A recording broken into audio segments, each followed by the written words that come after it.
बहुत धन्यवाद। सबसे पहले तो महापुरुषों के चरणों में नमन करते हुए बाबा साहब भीमराव अम्बेडकर जी, ज्योतिराव फुले जी, साहब काशीराम और जितने भी महापुरुष हमारे हुए हैं सबको नमन करते हुए सभी को सादर जय हो। और मेरे मान और सम्मान के योग्य पिता तुल्य बुजुर्ग, मातृशक्ति और मंचासीन पदाधिकारी और इस आयोजन को करने वाले सभी साथियों को मैं साधुवाद और अभिनंदन करता हूं। इतना सुंदर भव्य आयोजन इन्होंने किया है जो काबिल तारीफ है। और मैं चाहूँगा आप सभी के लिए भी जोरदार तालियां होनी चाहिए, क्योंकि सुबह से लेकर अब तक किसी को सुनना बहुत बड़ी बात है। 2 मिनट भी किसी को अगर हमें सुनना पड़ जाए तो बहुत ही बड़ा काम वो कर रहे होते हैं जब तक हमारी इच्छा न हो। लेकिन यहाँ जो संतुलन मैं देख रहा हूँ, सुबह से लेकर अब तक कोई भी इंसान अपनी जगह से नहीं हिला है। ये बहुत ही काबिल तारीफ है।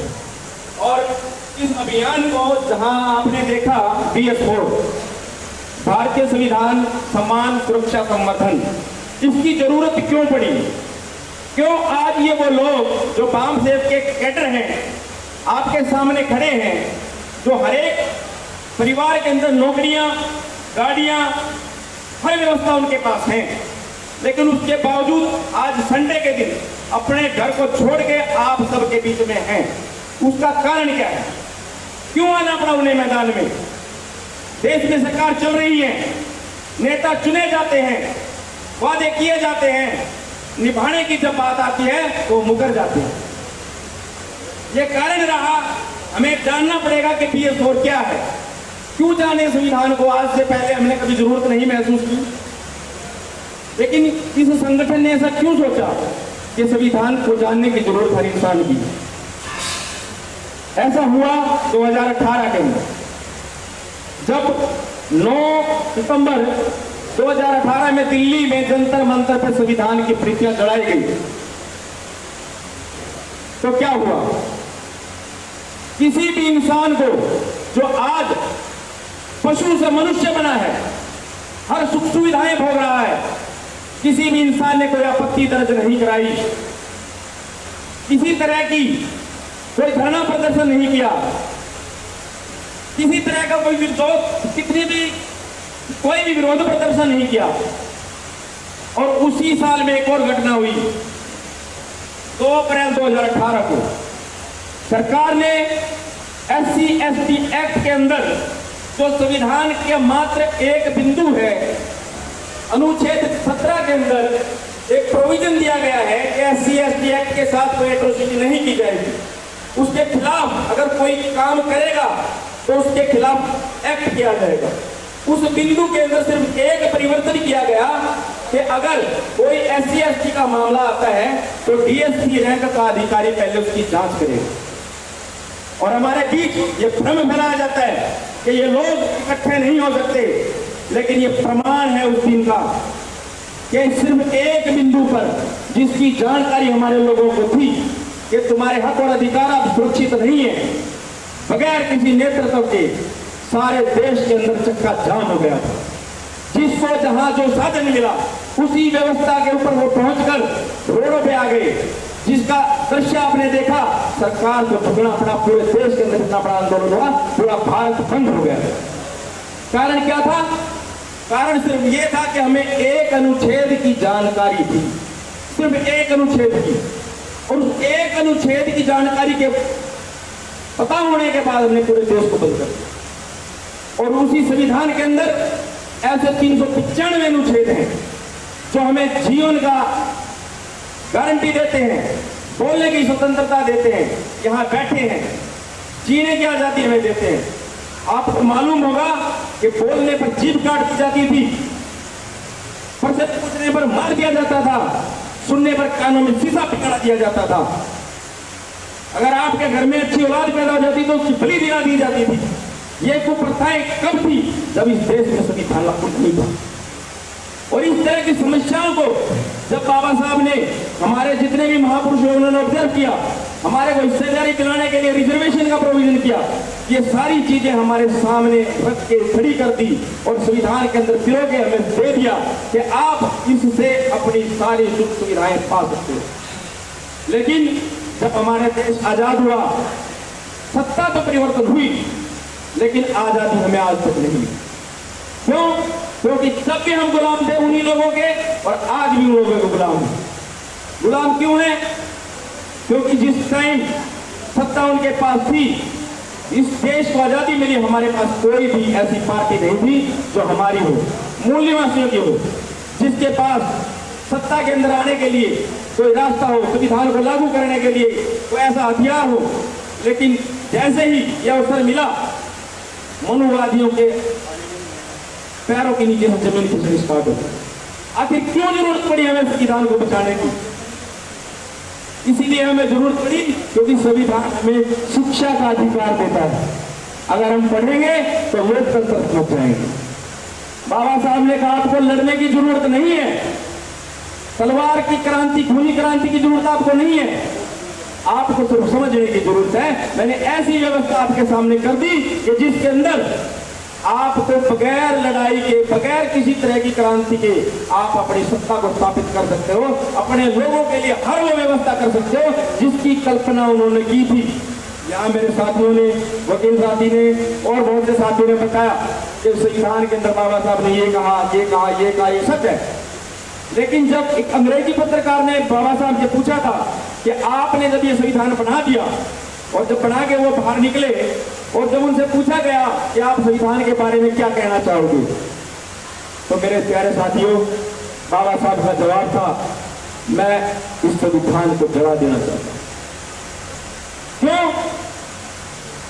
उन्होंने कहा क्यों? आपने 2 साल 11 महीने 18 दिन 6 घंटे का जो समय लगाया, इतनी मेहनत करी, बीमारी की अवस्था में भी आपने इसको कंप्लीट करके छोड़ा, लेकिन आज ऐसी बात आप क्यों कह रहे हो? तो उनका जवाब ये था कि मैं जो अपने समाज को देना चाहता था, इन मनुवादियों के होते मैं वो उनको नहीं दे पाया। तो बाबा साहब और क्या देना चाहते थे, इसकी कल्पना भी नहीं कर सकते। लेकिन उसके बावजूद जो उन्होंने हमें दिया है, वो आज हमारे जीवन को समृद्ध बना सकता है। आज हम अपने बच्चों को अच्छी शिक्षा दे सकते हैं, आज वो अच्छे सूट बूट में जा सकते हैं, गाड़ियों में हम घूम रहे हैं। लेकिन एक कर्ज है हमारे ऊपर, जिस कर्ज को निभाने के लिए हमें एकजुट होना पड़ेगा।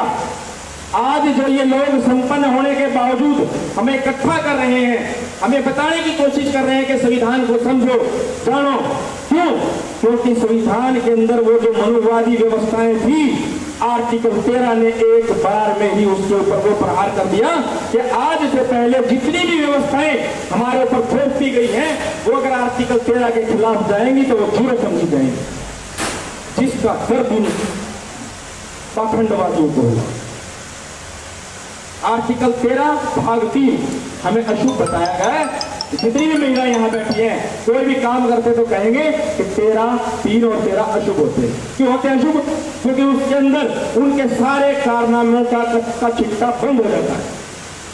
उसके बाद जहां बात आती है संविधान को बदलने की, इन लोगों ने तो ना चाहते हुए भी संविधान के अंदर 100 से ज्यादा अमेंडमेंट कर दिए। क्या हमें जानकारी है कि हमारे खिलाफ कितने हुए, हमारे हक में कितने हैं? नहीं है। क्यों? क्योंकि हमने आज तक जानने की कोशिश ही नहीं की, हमें समय ही नहीं मिला। अगर समय मिला तो कावड़ के लिए चले गए, अगर समय मिला तो जागरण करा दिया, अगर समय मिला हवन करा लिया, समय मिला व्रत कर लिए, तीर्थ चले गए। कैसे हमारे समाज को उद्धार होगा?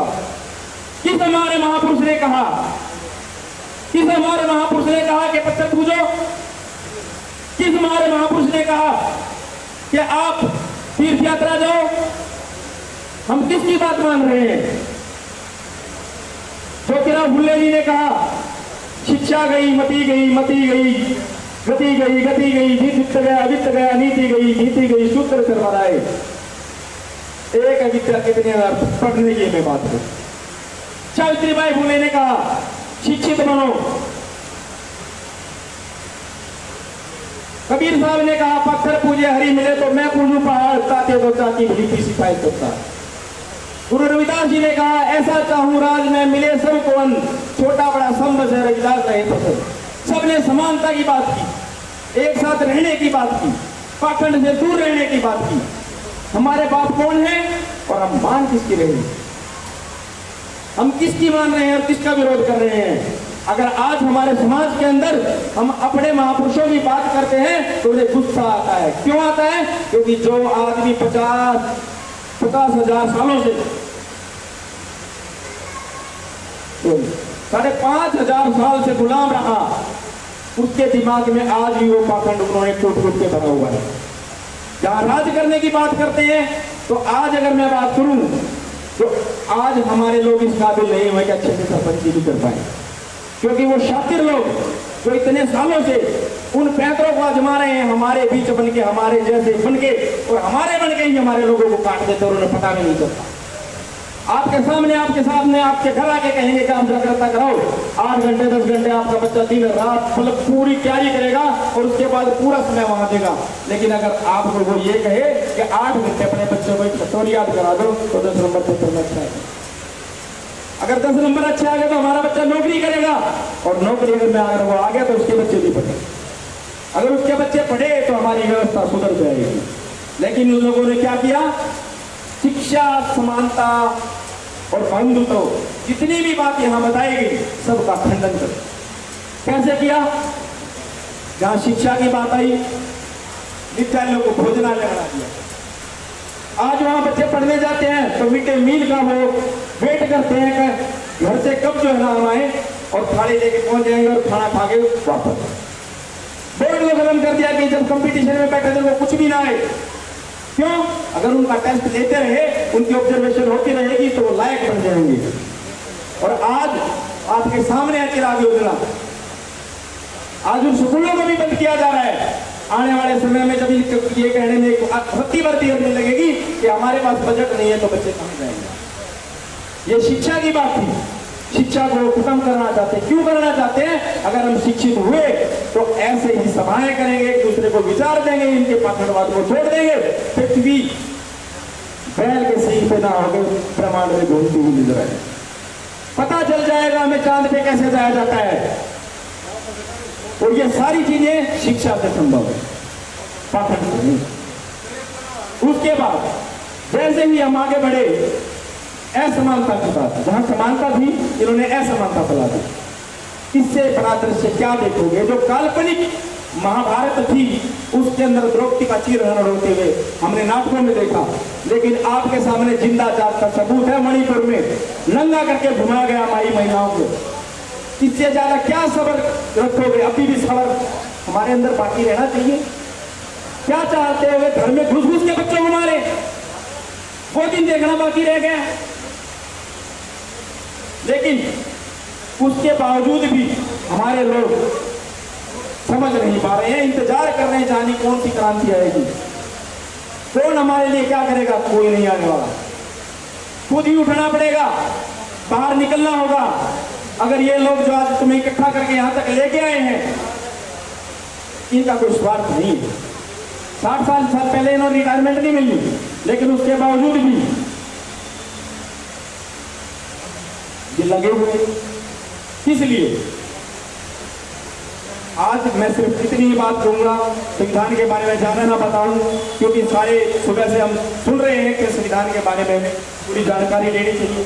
लेकिन आज सिर्फ मैं इतनी बात करूंगा कि संविधान को किस तरह से खत्म किया जाए, उसके क्या साइड इफेक्ट होंगे। जैसे बात की गई निजीकरण की, आज जितनी भी समस्याएं हमारे सामने हैं वो कैसे आ रही हैं निजीकरण होने से, जरा एक एग्जाम्पल के माध्यम से आपको बताना चाह रहा हूं। जैसे ही आप कर्मचारी हैं, आपके हर एक आदमी की एक सीट होती है, हर एक आदमी की सीट के हिसाब से उसकी ड्यूटी फिक्स होती है, उसको काम करना होता है। अगर वो प्रॉपर काम ना करे और गलत काम कर दे तो उसके लिए वो लायबल होता है। ऐसा होता है, वो लायबल होता है तो क्या होता है, साल में उसकी ACR जाती है, और ACR जब जाती है अगर उसके अंदर कमी रह जाए तो उसका प्रमोशन रुक जाता है। लेकिन अब मैं बात करता हूं निजीकरण की। जब निजीकरण आया तो लोगों को अपॉइंट किया गया 50,000 की ड्यूटी को 15,000 रुपए में करने के लिए। वो भी कौन? वो लोग उनके जिनके सरकार के अंदर साझेदारी बैठी है। उनके साथ ही वो धोखा करेगी कि 50,000 का 15,000 रुपये करा दें। फिर ना उनकी कोई ट्रेनिंग होती है, ना उनका कोई प्रोफेशन पीरियड होता है, उसके बावजूद उनको वो जिम्मेवारी दे दी जाती है और उनको बना दिया जाता है आपके काम को करने के लिए लायक। लेकिन जब वो काम करते हैं फैमिली आईडी का यूज, हर एक आदमी की फैमिली आईडी में गलतियां हैं। क्यों? क्योंकि उनको बनाने वाले वो लोग, वो सिफारशी जो आदमी है वो पढ़े लिखे कम लेकिन सिफारशी ज्यादा है। उनकी कोई जिम्मेवारी नहीं है, 6 महीने ड्यूटी करेंगे उसके बाद छोड़ देंगे, उनको दूसरे को डालो। किसे पूछेंगे? कौन बताएगा? भाई हम जाते हैं पूछने के लिए, हमने तो कराई नहीं, पता नहीं किसने किया है। दोबारा जाएंगे पूछेंगे, वो कोई और था जो वो करके चला गया। लेकिन भुगत कौन रहा है? हमारा समाज, हमारे लोग, हमारे गरीब लोग जो पहले परेशान है, जिनके आज पढ़े लिखे होने के बावजूद फॉर्म तक अप्लाई नहीं होती जॉब के लिए। क्यों? क्योंकि उनकी फैमिली आईडी में उनको गवर्नमेंट एम्प्लॉय बना दिया। राशन कार्ड करके घर में खाने के लिए दाने नहीं है, लेकिन उनकी इनकम 5 लाख रुपए दिखा रखी है। लेकिन उसका जिम्मेवार कौन है? कौन पूछे? किस पे केस दर्ज करें? कौन जवाब देगा?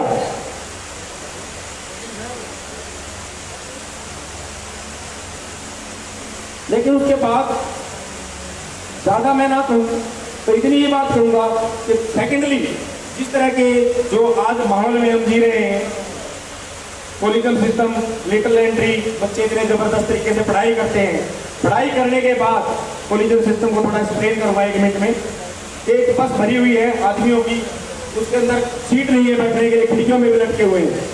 एक आदमी आता है, कंडक्टर का रिश्तेदार जानता है, वो उठता है, ड्राइवर जो है नीचे निकलता है और सीट के रास्ते से अंदर उसको बिठा देता है और कहता है कि पीछे हो जाए, आप आदमी है। ये पॉलिटिकल सिस्टम लेटरल एंट्री है। इसी तरह से आज जुडिशरी के अंदर पॉलिटिकल सिस्टम प्रभावी है। बच्चे दिन रात मेहनत करके जुडिशरी की तैयारी करते हैं, लेकिन रिश्तेदारों को जगह लगा दिया जाता है, न्याय कहां से मिलेगा? कहने का तात्पर्य ये है, अगर हम अपने अधिकारों की जानकारी नहीं रखेंगे तो हमारे सामने संविधान की कॉपियां भी जलाई जाएंगी, हमारे अधिकार भी जलाए जाएंगे और हमें भी जलाया जाएगा जैसे आप जलाया जाए। इसीलिए आप सभी से अनुरोध है कि मिलजुल कर इस मिशन मूवमेंट को आगे बढ़ाओ और इसमें मिलजुल कर साझेदारी दो। ज्यादा समय ना लेते हुए मैं अपनी वाणी को विराम दूंगा। सभी को जय भीम, जय बोलूंगा। बहुत बहुत धन्यवाद। तो धन्यवाद वकील साहब, ये देवराज कटारिया की बहुत ही बढ़िया चिंतन आपका। बलवान सिंह जय जी 1-2 मिनट दोबारा लेना चाह रहे हैं, एक रागिनी के माध्यम से आपको संदेश देंगे। जोरदार तालियों से स्वागत करें।